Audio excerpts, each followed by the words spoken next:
bersama, belajar dan bergerak. NJH Agri Connect, jembatan ilmu dan aksi.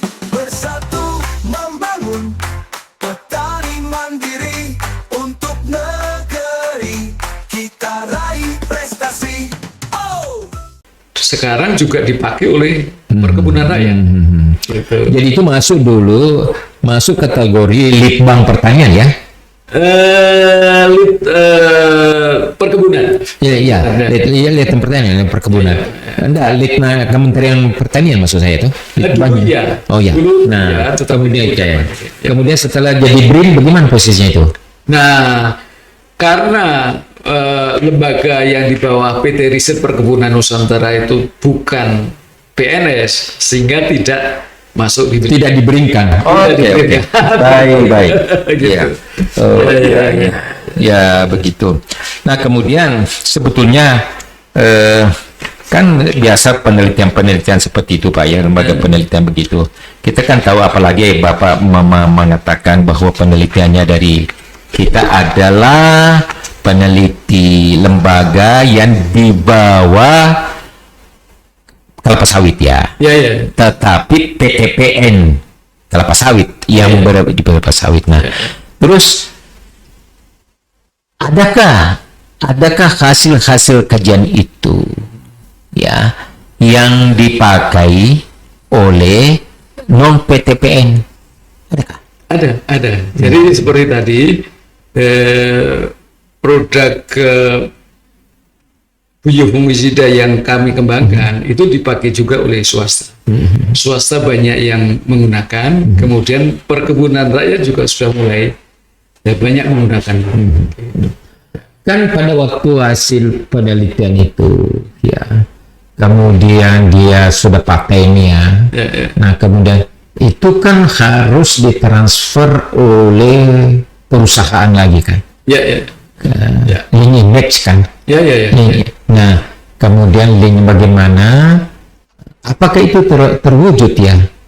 Karena juga kan di Indonesia ini biasa juga sudah terlalu banyak kan hasil kajian yang diperoleh seperti itu, penelitian kita biotek, kemudian perguruan tinggi, tetapi tidak digunakan oleh publik ya, tidak digunakan oleh industriawan dan apa bagaimana itu? Ya karena kami apa yang dilakukan di PT Riset Perkebunan Nusantara yang dulu saya bekerja di sana itu memang ditekankan harus menghasilkan produk-produk atau teknologi yang bisa diaplikasikan. Jadi fokusnya ke sana. Memang ada fokus untuk tentu saja tadi kan setiap peneliti harus memilih jalur profesi untuk mendapatkan kenaikan golongan kan, tapi harus menulis. Hanya saja memang tadi apa yang kita teliti itu memang sudah mendapatkan pengarahan dari calon pengguna gitu kan, sehingga transfer teknologi lebih mudah karena ada komunikasi yang dekat tentunya dengan PTPN tadi gitu Pak ya. Jadi itu terjadi, dan seperti tadi produk-produk biofungisida, biofertilizer itu juga ada yang dilisensikan. Yang memproduksi bukan kantor lagi, bukan betul. Sudah terjadi. Ya. Oke. Ini seperti kalau kita mempunyai hak ya, kemudian digunakan. Ya. Kita Bapak mendapatkan royalti atau bagaimana? Ya. Mungkin memang ini penerapan pemberian royalti kan berbeda-beda, tergantung dari kondisi lembaga riset itu sendiri gitu. Karena tadi saya sampaikan bahwa untuk lembaga riset yang harus mencari modal sendiri atau mencari uang sendiri, itu kan juga kalau misalnya untuk karyawan saja misalnya tidak cukup, kan terpaksa harus menggunakan, kita relakanlah tadi haki tadi tidak diberikan. Tapi saran saya ini orang musik musik saja kan sekarang dapatkan hak gitu kan, itu nggak dapat hak gitu kan. Jadi ini memang menjadi tuntutan saya pribadi karena secara material itu sudah komersial. Sebagai contoh, ini biofungisida yang saya kembangkan itu sekarang sudah kurang lebih 100 ton per bulan produksi. Siapa yang produksi? Pabrik? Enggak, milik PT Riset Perkebunan Nusantara sendiri. PT Riset Perkebunan Nusantara Yang mengembangkan sendiri. Mengembangkan, kemudian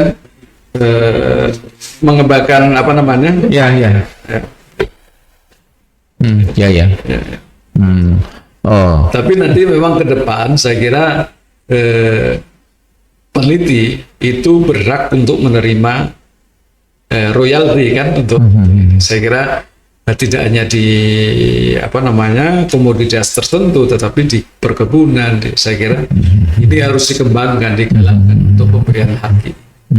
Nah, bioteknologi kita di misalnya di padi, di mana sumber anunya, di mana pusatnya, ya balainya? Oh enggak, kalau kami memang tidak untuk ke padi. Ya, ke padi gimana, Mbak? Kalau balai, kalau ada balai, produk ya. yang Enggak, kalau sekarang ke prioritas tanaman padi itu balainya di mana? Di pertanian ini. kalau yang saya tahu di Sukamandi itu. Oh, Sukamandi itu. Nah, Sukamandi, Dan di jagung di Maros, ya, saya ya kira seperti itu ya, ya, oh seperti itu dia, ya. hanya saja tadi, dan karena teknologi tidak terbatas, produk-produk yang dihasilkan oleh PT Riset Perkebunan Nusantara ini juga sudah berhasil juga diaplikasikan di padi. Ya. Ya. Nah, pengalaman Bapak ya, di agak apa namanya bioteknologi Ya. perkebunan ini, taruhlah juga kita salah satunya ada kelapa sawit. Itu Bapak para pengusaha itu yang mempunyai perkebunan, yang mempunyai industri ya tentang itu menggunakan teknologi produksi daripada Balai Penelitian Bioteknologi atau menggunakan penemuan-penemuan daripada negara tempat lain yang dan mungkin negara lain ya. Iya. Jadi kalau untuk pengguna tadi yang PTPN tadi tentunya memiliki kebebasan untuk memilih tidak hanya dari apa yang dihasilkan oleh lembaga penelitian di bawah koordinasi PTPN kan gitu. Jadi beberapa teknologi, tentunya teknologi proses ya kan, itu lebih banyak memang menggunakan teknologi yang dikembangkan oleh perusahaan di luar PT Riset Perkebunan Nusantara. Karena kan banyak sekali hal-hal yang spesifik ya, seperti dalam pabrik itu banyak sekali alat yang digunakan, mesin yang digunakan, dan mesin-mesin itu tentunya yang sudah teruji gitu. Jadi tidak mungkin yang belum teruji kan. Jadi pilihan untuk mana yang berjalan baik itu kan studi banding kan. Sehingga tentunya bagi PTPN tidak terbatas pada apa yang harus dihasilkan oleh PT Riset Perkebunan. Nah, kita sebenarnya harapkan tidak pindah ke PTPN kita kalau ketaruh bergerak di situ, kemudian mempunyai balai ya jadi sendiri ya bisa berkembang lebih pesat. Karena terkadang kita lihat PTPN kita dikalahkan produksinya, dikalahkan produktivitasnya oleh swasta, bukan ya. Nah, oleh karena itu kita juga mengharapkan bahwa balai-balai kita itu menghasilkan banyak aspek-aspek teknologi yang bisa diterapkan ya langsung oleh PTP maupun juga yang bukan PTP. Semakin banyak yang menggunakan semakin bagus. Nah, itu sebenarnya kita juga mengharapkan seperti itu. Nah, sehingga PTP kita sebenarnya mestinya lebih besar, lebih maju daripada. Nah, sekarang kita kemudian kan kalau kelapa sawit, kembali lagi kita karena spesifik bioteknologinya kelapa sawit, nah itu berarti bagaimana kita kan produsen kelapa sawit nomor 1 di dunia. Betul. Nah kemudian sudah sampai ke penelitiannya juga bagaimana teknologi yang digunakan itu untuk menjadikan B30, B35 ya, B35 sekarang ya. Itu sudah apakah menggunakan teknologi dari balai kita? Sebagian tentunya, tidak karena yang melakukan penelitian biodiesel itu kan dilakukan juga di perguruan tinggi. Kemudian saya dengar dari Kementerian Pertanian juga melakukan penelitian itu juga untuk biodiesel, kan banyak yang melakukan penelitian. Kalau Departemen Pertanian maksudnya? Saya sekarang tidak tahu. Sekarang kan sudah BRIN ya, namanya apa? Dulu kan ada yang di BRIN, pasca panen yang di Cimanggu ya, juga mengembangkan biodiesel. Betul. Kan didorong untuk ke B100, tapi tentunya ini untuk alat-alat yang pertanian, bukan untuk yang mobil ya. Kalau mobil kan itu kan ditentukan juga oleh penggunanya. Penggunanya. Mesin-mesin, kesesuaiannya mesinnya. Sampai 35 sepertinya bahwa tidak perlu perubahan mesin. Tapi kalau sudah naik ke lebih bisa ke 40, 50 itu ya. Betul. Seperti itu diskusinya Jadi Bapak bisa sedikit kata kunci bagaimana pesan-pesannya kepada seluruh seluruh sahabat-sahabat kita bagaimana apa saja yang perlu kita berikan, apa kata-kata kunci apa yang kita berikan berhubungan dengan bioteknologi atau penggunaan teknologi di pertanian. Baik, jadi pesan yang ingin kita sampaikan tentunya adalah bagaimana kita meningkatkan kapasitas perkebunan sawit rakyat. Itu di banyak hal ya, di pendidikannya, di pemanfaatan dari hasil-hasil yang diperoleh di kebun. Jadi harapan saya petani ke depan bisa lebih mandiri gitu ya. Tidak hanya menjual TBS saja, tetapi juga bisa bagaimana hilirisasi itu bisa dilakukan sendiri oleh petani. Kemudian tentunya dilakukan dengan cara-cara yang ramah lingkungan. Tadi jangan lupa banyak aspek itu saya kira yang penting. Ya memang pemirsa, saudara-saudara sahabat Yampi, di dalam bagaimana meningkatkan produksi pertanian secara umum yang pertama persyaratannya adalah penggunaan teknologi. Karena baik teknologi dari tanamannya sendiri, baik alat-alat pertaniannya itu berteknologi tinggi itu baru kita menjadi pertanian modern. Oleh karena itu dan penggunaan teknologi itu harus adalah sumber daya manusia yang bisa berteknologi. Betul. Untuk banyak memahami ini, petani-petani pun selalu harus banyak mendapatkan penyuluhan, harus mendapatkan kursus dan pengalaman-pengalaman untuk itu. Nah, kemudian yang ketiga, karena teknologi itu mahal teknologi. Setiap pengembangan teknologi yang dipakai itu mempunyai nilai tersendiri. Semakin tinggi nilai aplikasi teknologinya itu, manfaat teknologi tersebut semakin tinggi biayanya. Tetapi prinsipnya pertanian yang maju tidak bisa maju menjadi kecuali pertanian menggunakan teknologi yang teknologi itu hasil daripada bioteknologi kita. Itu yang. Nah, akhirnya bapak-bapak semuanya harus selalu juga meningkatkan diri. Petani-petani yang sudah lama, petani-petani senior tetap harus meningkatkan kapasitasnya.